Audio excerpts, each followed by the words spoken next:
Hello everyone and welcome to High Dragons, your almost weekly channel of Hearthstone and overall TCG news, probably. So for today we have the patch notes, the first patch note of the new set, and as always it's a bit controversial, but I think most people agree with it. As always, it's very tailored for standard. Of course, it's going to affect wild for once, but probably not in the way we want it to, unless you are trapped in a meta bubble where this nerf really benefit you. First, we have the deck of Lunacy nerf, a very toxic card in standard. This card doesn't matter at all for wild, as no wild deck was playing this. For the exact same reason that it used to be so bad in standard. Random spells are not quite good. They are random and there are a lot of bad random spells. The reason this is getting nerfed for standard is since this is the smallest set standard has seen in a while, the card quality is actually quite good and the variance is not that high, so it was quite consistent in what you were getting, so you could tailor your plan around it. The consistency is the same, but it doesn't come online as early. But I digress. This is a completely standard nerf that doesn't matter in wild at all. So next we have Sword of the Fallen. A lot of people predicted Sword to go to 3 mana. I knew it was going to be a nerf in durability because 3 durability is a lot. Not many weapons have 3 durability for this reason, because being able to pull a effect through 3 turns is a lot, especially if you can then chain the second weapon. It was 6 turns full of this very strong effect, so it makes sense that the durability was changed. This makes the sequence a lot more clunky, since you can no longer pull them from your deck as consistently. For a while, this obviously hurts tax following. The deck saw a lot of play in the first week of the metagame, but it's a very overrated deck. It's not universally strong. It does counter the whole metagame because darkglare and secret mage don't have good matchups against it, but any aggro deck that's faster than it, and it is not a fast aggro deck because it doesn't run many 1-drops. There's only one drop in the entire deck, and on turn 2 it usually doesn't play high impact minions, so Tax Poly was not a very good all-around deck, but it was annoying to play against, and if you were playing a deck that was not prepared to handle it, which is not that hard but possible, of course you will just get luck out of the game because that's like the game plan. Sure, this makes the deck a lot weaker, and the deck itself is very weak to a lot of things, so this with the other set of nerf we will see in a second, it's probably going to kill tax poly, or at least make it so people stop complaining about it. Then we have Jandis, another nerf completely tailored for standard, in the same sense that deck of Lunacy. Jandis is getting nerfed because she's too consistently good.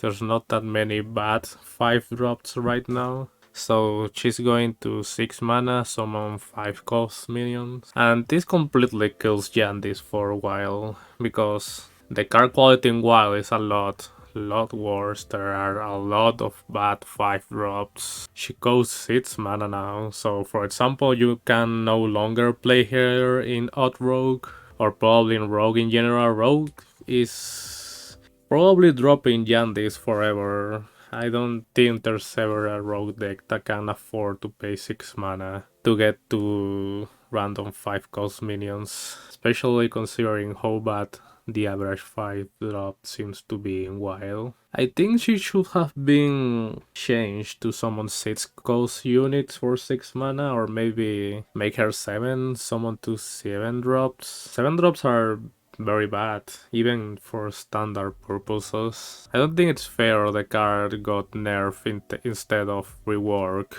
but what can you do?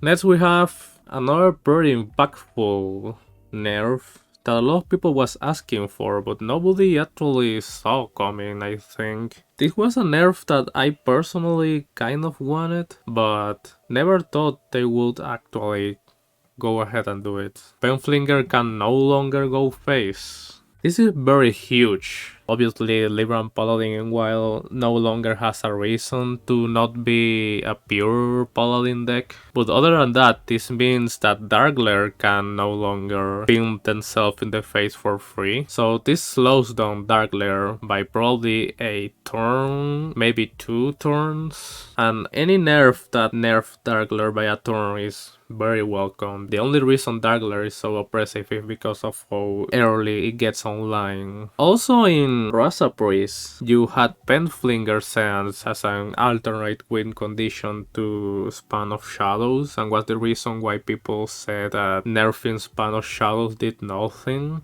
And no, that's no longer the case. I mean, you can still Penflinger a minion and click the hero power, but you can no longer just do it to face and cycle a bunch of spells. No longer an alternate win condition as consistent as it was before. But yeah, 2 decks from the last meta were touched by this nerf, which was very concerning because if you killed Dax Poly, those were going to rise again to the top, because even though Kingsbane is dead, Darkglare, Raza Priest, and Secret Mage were not. 2 birds with 1 stone. Next we have the Watch Pose are getting nerfed. Instead of overstated being just good stats for the cause, and that means they are playable, because you see the problem with watch posts is that they don't actually impact the board, and the thing is they were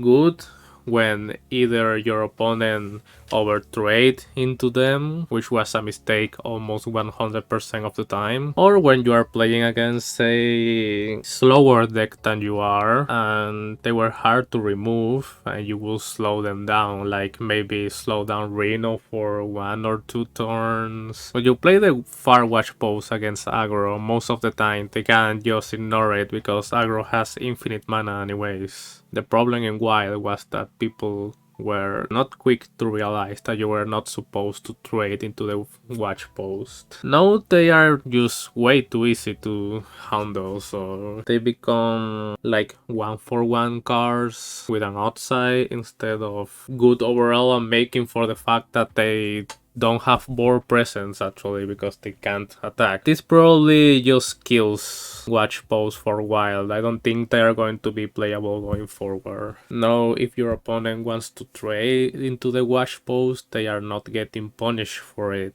I'm very sad that the watch post got nerfed because they were very skill testing cards. So I'm very sad about this nerf. I just wanted to highlight a bug fix. It's a bug where the Barrens of Reckless Apprentice would not apply the freeze from Ice Walker. This is huge. Part of the reason Event Mage and Hero Power Mage didn't take off as strong as it should have was because of this. I mean, Hero Power Mage is not strong, but it has a niche in the meta in that it can fend off against most aggro decks, most swarm decks like Pirate Warrior and Murloc Shaman, because of how the hero power works and how consistent it is at drawing wildfire. And being able to freeze the entire board with Reckless Apprentice means that the matchup against darkglare improves a lot, because you can keep the darkglare board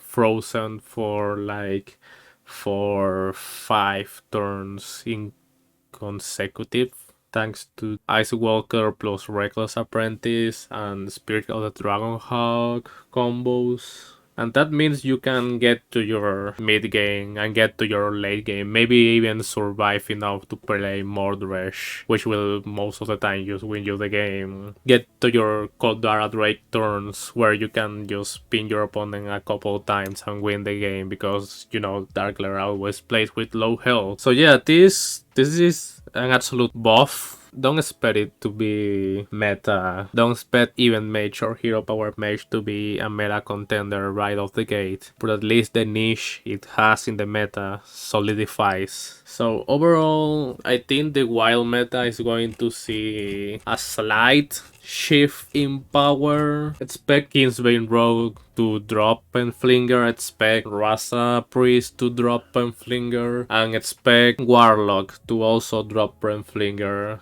and be considerably slower. Is this enough to kill Tax Poly? That's the question everyone was asking, and I think the answer is yeah. I mean, the deck is completely overrated. Any aggro deck that gets on board quicker than they can just eats the deck alive. And Mage got absolutely zero nerf for a while, so you can spec OTK Mage and Secret Mage to dominate the meta for the foreseeable future. And let me tell you, I'm not hype about that.